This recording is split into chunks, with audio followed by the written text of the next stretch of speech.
Hey, this is Kay, 7 Question Sunday, and today we're going to talk about understanding the bill rate.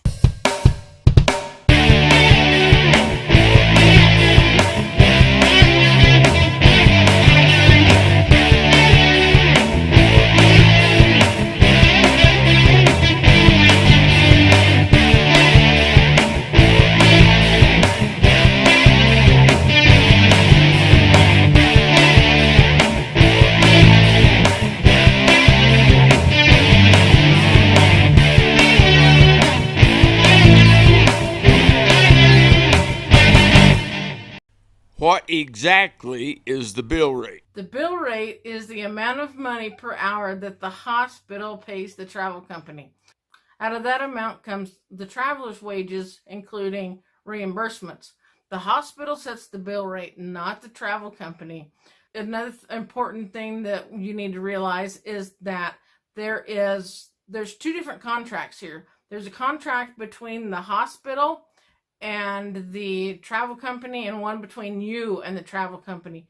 Your contract is actually going to be with the travel company. At the travel company, we deal directly with the recruiter mostly. There is also what's called a client account manager, or a CAM for short. There's also CAMs that deal with the staffing agencies, and they do all the negotiations with the hospital on the bill rate. What do travel agencies have to pay for? What do staffing agencies have to pay for? They have to pay for a lot of stuff that maybe you don't realize. The biggest thing is the medical credentialing, all your titers and physicals. That stuff has gone up tremendously. They also have insurance. The liability insurance and workman's comp insurance has really gone up in the last few years also. They have to pay for the recruiter's wages, the office staff wages, the person who answers the phone, the QA people, all the extra people at the office. Then you have recruiter managers, and you have the C-suite people. It goes all the way up to the CEO. Another thing that's really gone up lately is the vendors. There's managed service providers, and there's a vendor management system. And then if you get into a large company like AMN, Cross Country, or some of them, then you're also, part of your bill rate is going to the investors on the publicly traded companies. What part of the bill rate is given to the healthcare provider? According to the SIA, which is the Staffing Industry Analyst, wages, bonuses, and payroll taxes takes up to 43% of the bill rate. Our lodging stipends take another 15%. The meals and incidentals take 7%. And the bonuses and benefits are another 5%. So out of that, there's 70% that is the nurses and 30% for the companies. According to SIA, and the way I interpret that is that nurses should be getting 70% of the bill rate and 30% for the company. From what the CEOs that I've talked to say, the average company does take 25 to 35% for operating expenses. But on the other hand, I've known companies to take up to 45% for operating. So, there's a wide range of how much the company does take. What other things have an effect on the bill rate? Next we need to look at the operating structure of the travel company. I know, how many managers do they have? I know some companies that have a manager for every 10 people. They really into micromanaging. They have a manager for payroll and marketing and all that. Recruiters. How many recruiters does a manager have? A branch manager should, to me, I would think that they would have maybe 10 to 20 recruiters under them, but maybe some of them can handle more.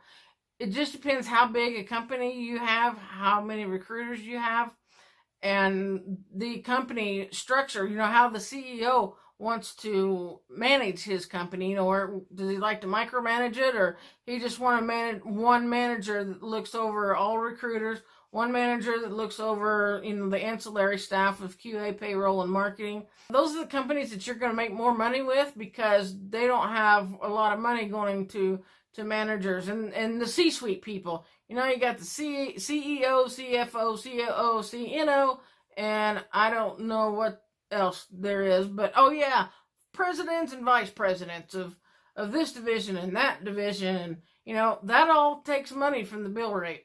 You know, large publicly traded companies take more of the bill rate also to pay their investors. So, you know, you got to look at that too. How much do the VMS and the MSPs take, your vendors, and do they add an additional fee? I know that one company was taking, you know, their 5-6% per contract and then adding $15-20 fees for this and that, for, you know, doing paperwork and doing faxes or whatever. I mean, it's ridiculous, some of these people. You know, the hospitals don't pay the companies right off, so the companies have to have a line of credit so that they can pay you. And of course, that costs money also. Doesn't the recruiter have control of what the healthcare provider gets? You know, some recruiters do have a little bit of wiggle room on negotiating power, and you know, switching around the wages and the reimbursements. Especially in the smaller companies, they're going to have greater wiggle room to negotiate. The large companies, I don't even think that their recruiters know what the bill rate is. So it's very hard for them to negotiate. And I know some of these large companies just will not negotiate with you at all. There it is, and you either take it or leave it because they can't do anything about it. Now, some you can get talked into going and seeing their manager and see if they can get, you know, can do some negotiating. But the larger the company, you know, the less chance you have of doing a negotiation successfully. You know, companies, a lot of them have a program that they punch in the numbers and it tells them what to give out for your wages, what the meal stipend is going to be, what the housing is going to be, what the travel pay is going to be, what if any bonuses. So it's all into a formula that the companies have. And also in that formula, they have to balance out what they have for taxable wages and non-taxable reimbursements related to the fact that they have to be consistent. You know, companies have to have a formula with the non-taxable reimbursements and the taxable wages to keep consistent, because the company has an obligation through the IRS to set certain rates so that it doesn't look like that they are doing wage recharacterization and putting more into the non-taxable side, and instead of having to pay taxes on the taxable side. You know, sometimes when you get into the taxable wages of $12 and $13, yeah, that's a little iffy on the wage recharacterization. How can I make sure that I'm getting my fair share? You know, I often wondered what's a good way to actually know, because we don't know the bill rate. Most of the time, the nurses do not know the bill rate. So how much should we be getting? So what I did was I came up with a salary comparison chart, and it takes what the staff nurse is making plus what the GSA rate is from GSA.gov, and the salary I get from salary.com. And it compares those to what the pay is and what your expenses are at the assignment. You know, it's based on the fact that the military, on their 3-month contracts, they give their people 75% of the maximum daily GSA rate. And with their 6-month contracts, they go with 50% of the max daily rate. So what I have done is I now have 2 columns on my salary comparison chart, and it uses the 50% rate and the 75% rate, which is a 3-month and a 6-month. It's equal to what the military is. That's where that is coming from. The fact is that used to, you know, even 4 or 5 years ago, companies were easily covering the 75% rate, but now it's even hard to get a 50% rate. So I always teach my newbies not to take anything less than what staff is making plus 50% of your GSA rate. And the reason why there is we have to take, in effect, we have to take part of our reimbursements, what's left over, that compensates us for what we're not making on the wages side. Now, IRS wise, we have to do it by the book, but that's in effect what we're doing. So, no, it's not perfect, but nobody else has come up with anything better. So, we just roll with it. It's a tool, it's just used as a tool. Who is responsible for the lower pay rates? There are several factors that have played a part in the bill rates now. At one point, I was making, as a manager, I was making $70 an hour. Now, with combined, I may make $50 an hour. It's gone down terrible. So who's to blame for this? I know there's a lot of theories out there, so we're going to just cover a few of them right now. So a few factors.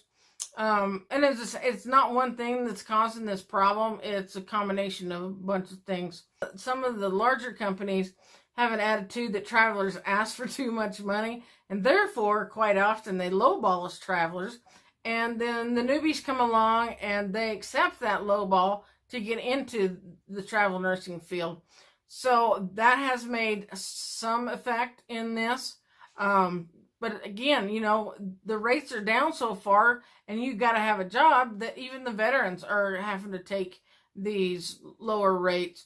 Credentialing costs have skyrocketed, and malpractice insurance have skyrocketed.